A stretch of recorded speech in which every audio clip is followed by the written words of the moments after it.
कल्याण बनर्जी थोड़ी कानों को ठीक रखो। कल्याण बाबू, थैंक यू सर।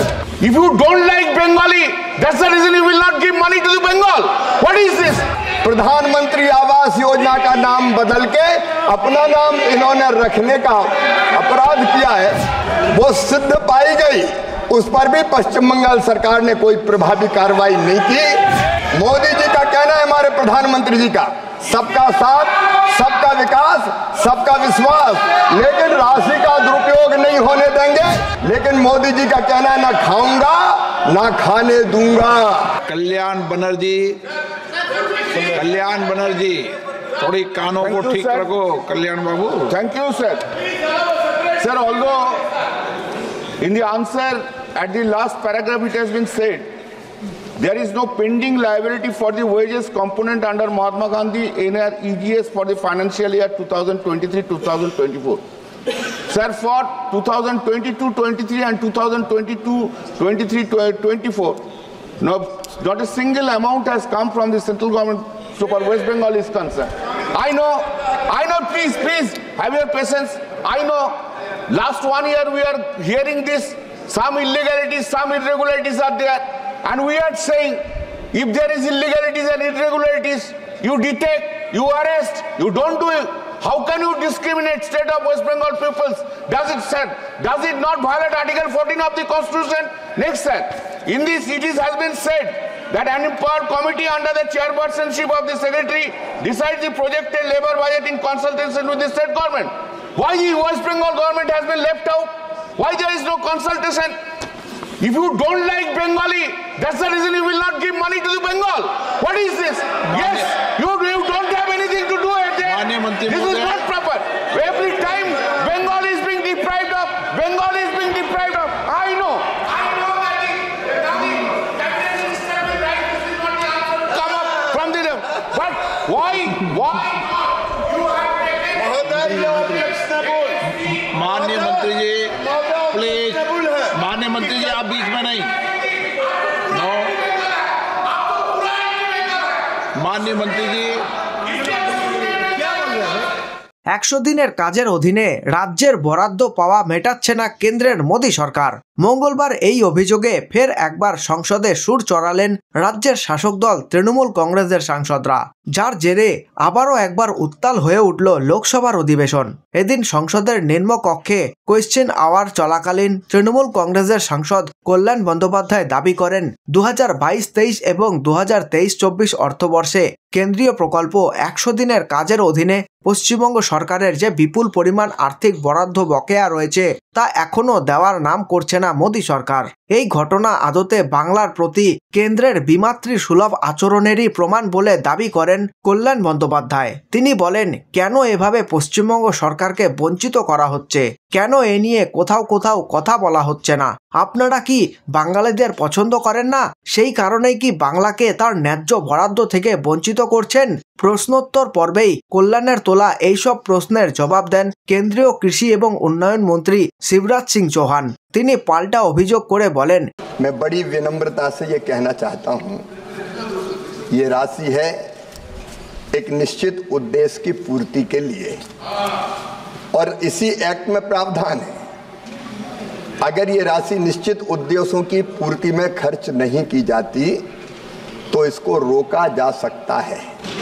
पश्चिम बंगाल ने, माननीय अध्यक्ष महोदय, बड़े बड़े कामों को छोटा करके कुछ निश्चित लोगों को लाभ पहुंचाने का अपराध पश्चिम बंगाल की सरकार ने।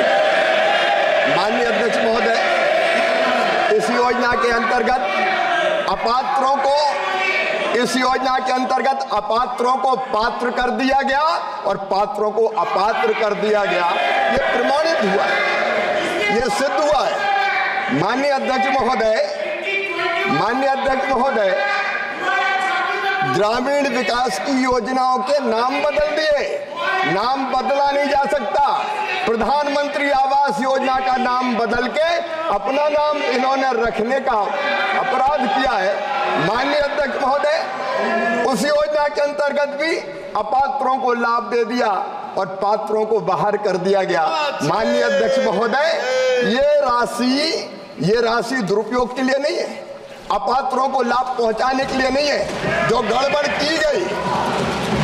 की गई वो सिद्ध पाई गई, उस पर भी पश्चिम बंगाल सरकार ने कोई प्रभावी कार्रवाई नहीं की। मोदी जी का कहना है, हमारे प्रधानमंत्री जी का, सबका साथ, सबका विकास, सबका विश्वास, लेकिन राशि का दुरुपयोग नहीं होने देंगे। जब से एनडीए की सरकार आई है, उधर की सरकार जब थी तब इस राशि का दुरुपयोग होता था, बंदर बांट होती थी, लेकिन मोदी जी का कहना है, ना खाऊंगा ना खाने दूंगा। तो ये खाने देने के लिए राशि नहीं है माननीय अध्यक्ष।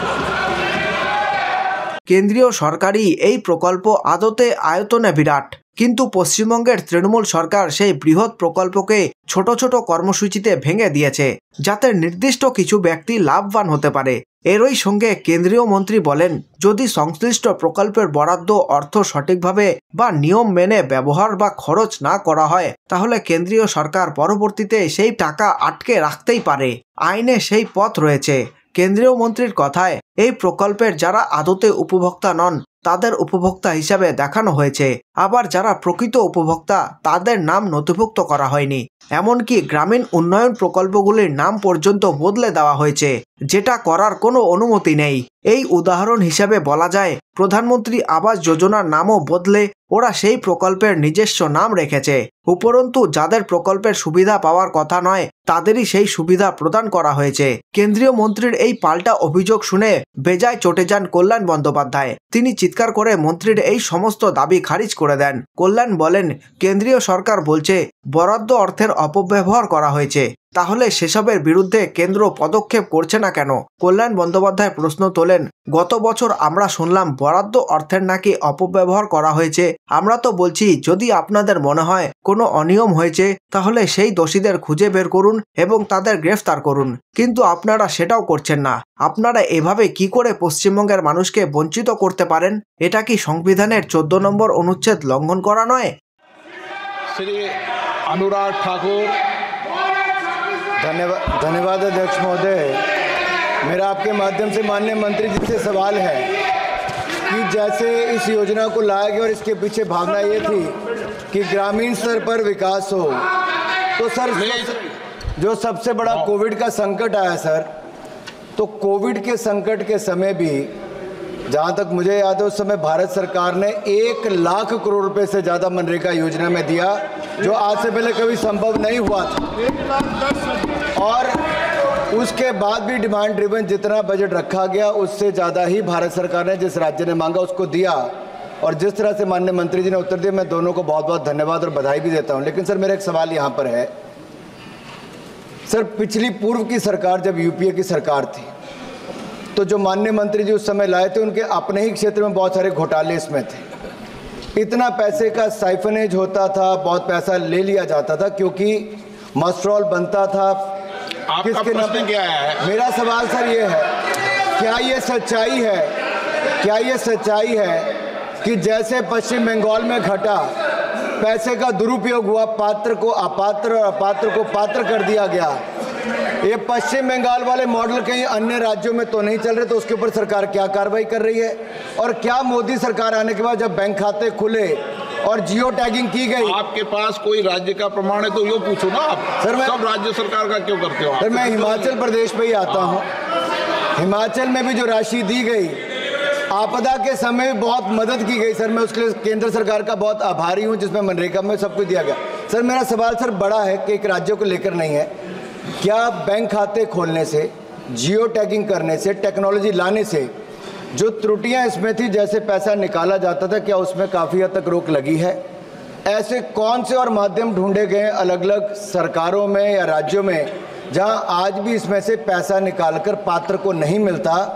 जो अन्य लोक पंचायत के प्रधान है कुछ और है, वो भी इसको पैसा खाने का काम करते हैं, और उसके ऊपर रोक लगाने के लिए सरकार क्या करने वाली है?